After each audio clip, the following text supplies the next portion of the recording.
Bonjour les amis, alors aujourd'hui je suis avec mon ami ici présent, Jean-Michel Kerr. Bonjour Fred, Comment vas-tu? ça va? Ça va? Au top? Bon. Alors on vous a déjà fait une petite vidéo qui sera en ligne avant celle-ci. Et en fait je suis venu chez Jean-Michel, qui pour nous tous, qui sommes des connaisseurs, l'appelons Mikou depuis bien longtemps, puisque nous on se connaît depuis 45 ans, donc ça commence à faire. Et on est toujours aussi beau. Je ne dis rien, mais Enfin tu sais, surtout moi, moi. Donc Et donc, on va vous parler des Tchakos, mais pas que.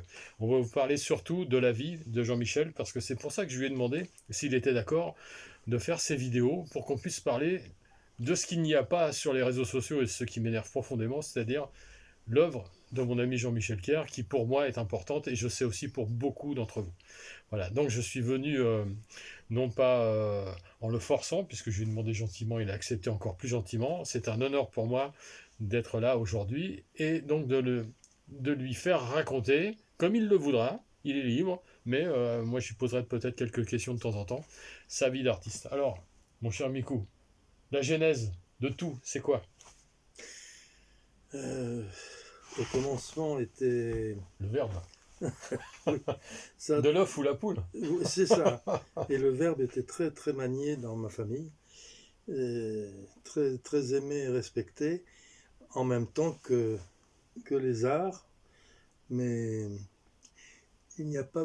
C'est difficile de faire... Enfin, la jeunesse, oui, peut-être, mais moi je mélange très vite les choses, donc je vais essayer d'être le plus Bah surtout rationnel jeunesse possible. familiale, jeunesse peut-être du groupe Los Chacos, Alors, tu veux un me poser ensemble.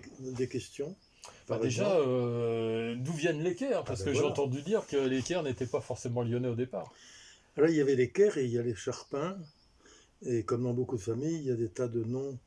euh, c'est donc la généalogie. Et mon papa était un Caire, Caire, et c'est drôle parce que maintenant, quand je dis ce nom, ou quand je l'écris, ou quand je l'épelle, il faut que je l'épelle, et avec les réseaux plus ou moins sociaux, Hein. il faut beaucoup épeler, et on appelle ah, mais monsieur Cayer, Kéré, Kéré, on nous a tout fait, comme bon, on nous a même appelé Carpe, parce que le Y, RY devenait RP, mais Ouais, c'est pas grave, ouais. c'est drôle.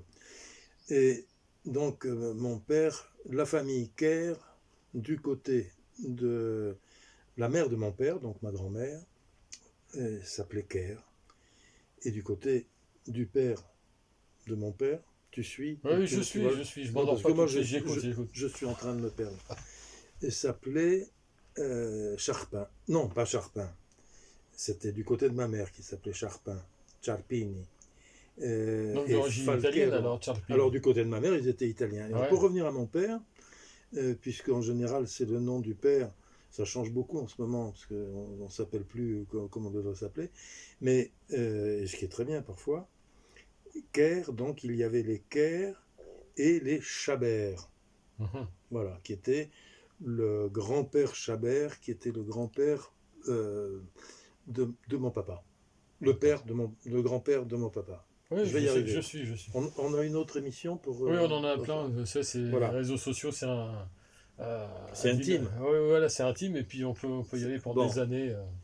donc, et d'un côté les Caire et Chabert, et de l'autre côté, ce ne sont pas des équipes qui s'affrontent, mais les Charpins et les Falquero.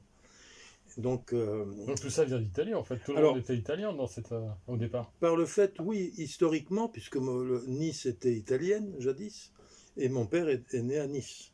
Il Ah est oui, né rue Arson à d'accord. Nice, et ensuite, Dans le comté niçois. en 1907, et 3 ans plus tard, en 1910, est né Roger, son frère, et qui est à l'origine, en fait, de tout ce qui s'est passé sur le plan musical, sur le plan criollo, et, et j'emploie ce mot à dessein. Ne me parlerais-tu pas du fameux oncle d'Argentine? Mais si, Et voilà, donc voilà, le frère du papa. Roger, Roger Caire et Roger Kerr, donc ils sont partis Mais qu'est-ce qu'ils... Alors voilà une bonne question. Parce que moi, je connais bien l'histoire quand même depuis des années, mais il y a un truc qui m'interpelle, c'est pourquoi le Roger en question est parti en Argentine. C'est quoi la raison?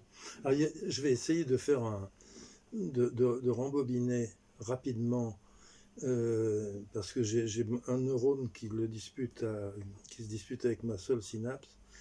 Mais ils sont très actifs et ils n'arrêtent pas de s'engueuler. Ouais. Donc, mon père et son frère sont venus à Villeurbanne parce que leur papa, Edmond Maximilien Kerr, qui était inventeur, luthier, et qui ne se... Moi, je ne l'ai pas connu, malheureusement. Je n'ai pas connu mes grands-parents, paternels ni maternels. J'ai connu ma grand-mère maternelle, mais je n'ai pas connu les parents de mon père. Et donc, Edmond Maximilien Kerr était inventeur. Et en plus de ça, donc, il était dessinateur de profils d'avions chez Morin-Saunier, qui était une usine extrêmement réputée, à l'instar de pas mal d'autres, de Breguet. Mais il dessinait les profils d'avions de chasse chez Morin-Saunier à Puteaux. Donc il était entre Puteaux et Lyon. Et il avait été, j'allais dire bombardé, dans l'acception littéraire du terme, professoral, à Villeurbanne, où ils se sont retrouvés, dans cette ville où quelques années plus tôt, à 200 mètres de là, Buffalo Bill était venu avec son cirque. Voilà, et était venu au parc Bonne-Terre. C'était en 1889, donc eux, ils sont arrivés quelques années plus tard.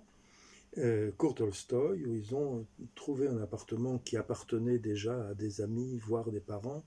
Je prends un droit à l'erreur, parce que j'en fais souvent. Nous avons ce droit à l'erreur. Et merci. Ouais. Tu nous te l'accordons bien volontiers. Voilà, je ne sais pas le quantième c'est peut-être le deuxième ou le troisième depuis que je parle, mais je fais souvent des erreurs, je n'ai pas... on peut même te donner un joker éventuellement de temps en temps. Un joker, merci. ma mémoire est très ductile, et je demande donc à mes ancêtres... C'est peut-être un ancêtre aussi, Joe. Joker. Ah oui, c'est très très possible. Et peut-être avait-il travaillé avec Buffalo Bill. Pourquoi pas. Voilà. Donc, ce qui s'est passé, c'est que... Alors, je vais essayer d'être un peu plus concis. Et quand je dis concis, c'est vraiment concis. Et ça a un rapport avec le cirque. Ah ben, bien sûr. Donc, excusez-nous. Il débarque dans les années 20. Je crois que c'était en 27, encore droit à l'erreur, parce que c'était peut-être en 28 ou 26 ou 29. Mais peu de... Voilà. Soyons clairs. Soyons clairs. Jean-Michel Clair. Et ils s'installent et ils arrivent, mon père me parlait de ça, ils arrivent en canotier blanc parce qu'ils étaient à Vence en fait. Ils habitaient Vence. D'accord. Là où le grand-père Chabert était adjoint au maire. Vence, Saint-Paul-de-Vence. Absolument, dans les Alpes-Maritimes. Et ils étaient, en plus de ça, je te parlerai un jour de la montagne que nous avions et que l'État nous a piqué, qui s'appelle le Baou des Blancs. Il y a 3 baous. Le Baou de Saint-Janet, le Baou des Blancs et le Baou des Noirs. Le Baou des Blancs était noir par rapport aux Templiers Blancs et aux Noirs. Templiers noirs qui étaient en lutte à l'époque de l'invasion des Sarrasins, mais cela sera l'objet d'un autre discours. D'ailleurs, en parlant d'objet, on va s'arrêter là pour cet épisode, parce que je vous explique un truc. Voilà, je vous l'ai déjà dit sur mes vidéos, écoute bien Miko, c'est que pour charger sur les réseaux sociaux quand c'est long, c'est une tannée. Donc on va s'arrêter là, on va refaire une suivante. Voilà. Les réseaux sociaux, Zosio, Zosio, oui. Ah oui, d'accord. À tout de suite.